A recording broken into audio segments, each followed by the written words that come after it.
Sunday, 27 February, The Gap News This Morning, broadcasting live from Kuala Lumpur, I'm Ghazali Abdullah. First, the headlines. Malaysia's diplomats flee Ukrainian capital by road to Poland. Vessel with 18 on board goes missing off Langkawi. Penang launches creative digital district to lure tech companies. We are resisting, Ukraine says, as battles rage for key cities. And Poland refuses to play the 2022 World Cup playoff against Russia. And now the news in full. Malaysia's diplomats are now fleeing Kiev by road to Poland after being stranded in the Ukrainian capital, which has been under siege after Russian forces closed in. According to the South China Morning Post, their evacuation was confirmed by sources from the Malaysian government with direct knowledge on the matter. In a statement, Prime Minister Datuk Seri Ismail Sabri Yaakob said the embassy was currently undertaking evacuation of the remaining 8 Malaysian nationals and 2 of their foreign dependents from Kiev. 13 other Malaysians had left Ukraine in recent weeks. A search and rescue maritime task force has been launched to locate the 18 crew members and passengers on board fishing vessel Empire Langkawi after the vessel was believed to have gone down in the seas off the island resort here in Pulau Langkawi. The task force, with assets from the Malaysian Maritime Enforcement Agency, the Marine Police, the Marine Services Department and the fishing community, have been deployed amidst rough weather. A task force spokesman has confirmed that the SAR operation will continue despite such weather conditions.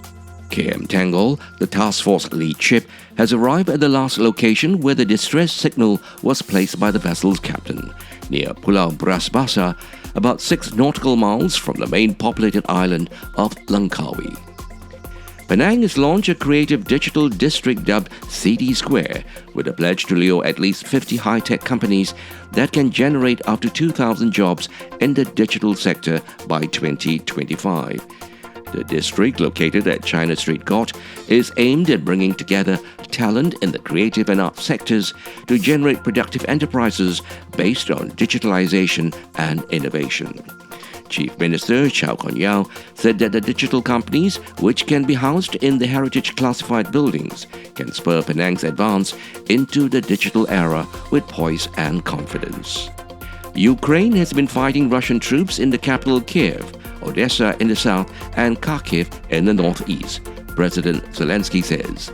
They've derailed their plan, he claims, after Kiev was hit by strikes overnight, but Russian forces did not break through. The invasion has so far killed 198 Ukrainians, the health minister says.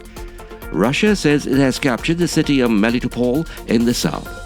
The UK says it and 25 other nations will send more weapons and aid to Ukraine. Poland says they won't play the 2022 World Cup playoff with Russia in Moscow next month. The UN estimates that at least 120,000 people have escaped Ukraine in the past 48 hours. Russian assaults on the Ukrainian capital Kiev has been met with fierce resistance, as the Ukrainian military says it fought off several attacks.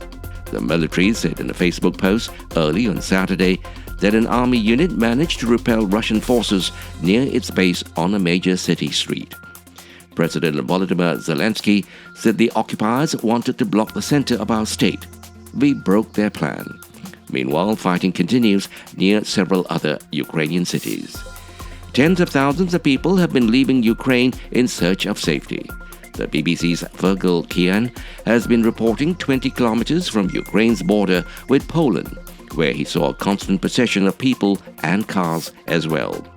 As Ukraine headed into yet another difficult night, boxing legend Vladimir Klitschko made an appeal to the international community for an end to the war Russia has started.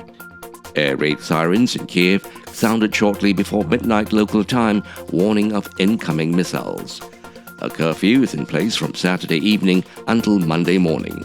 The mayor says anyone seen in the streets will be considered a Russian saboteur.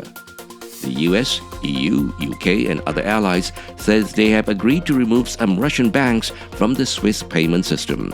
They also pledged to limit the sale of golden passports, which are citizenships to wealthy Russians. Huge numbers of people are fleeing Ukraine, with a 27-hour long queue of women and children on the Moldovan border. Germany also announced it is sending anti-tank missiles and other weapons to Ukraine, marking a major change in policy. And now for some sports news. Poland will not play the 2022 World Cup playoff with Russia in Moscow on March 24th due to the Russian invasion of Ukraine, the president of the Polish Football Federation said Saturday. The conflict entered a third day since Russian leader Vladimir Putin unleashed a full-scale invasion that has killed dozens of people, forced more than 120,000 to flee Ukraine in just 48 hours, and sparked fears of a wider conflict in Europe. Poland would work with the Swedish and Czech federations. The winners of their match would have to play in Russia on March 29 if the latter beat Poland, to present a unified position to FIFA. The three federations issued a joint statement on Thursday demanding FIFA move the respective playoffs from Russia. To end the bulletin, here are the headlines again. Malaysia's diplomats flee Ukrainian capital by road to Poland. Vessel with 18 on board goes missing off Langkawi. Penang launches creative digital district to lure tech companies. We are resisting, Ukraine says, as battles rage for key cities. And Poland refuses to play the 2022 World Cup playoff against Russia. This has been the Gap News this morning, Sunday, 27 February. The Gap News is also available on the internet news portal Melaka Hari Ini. Podcasting live from Kuala Lumpur, I'm Ghazali Abdullah.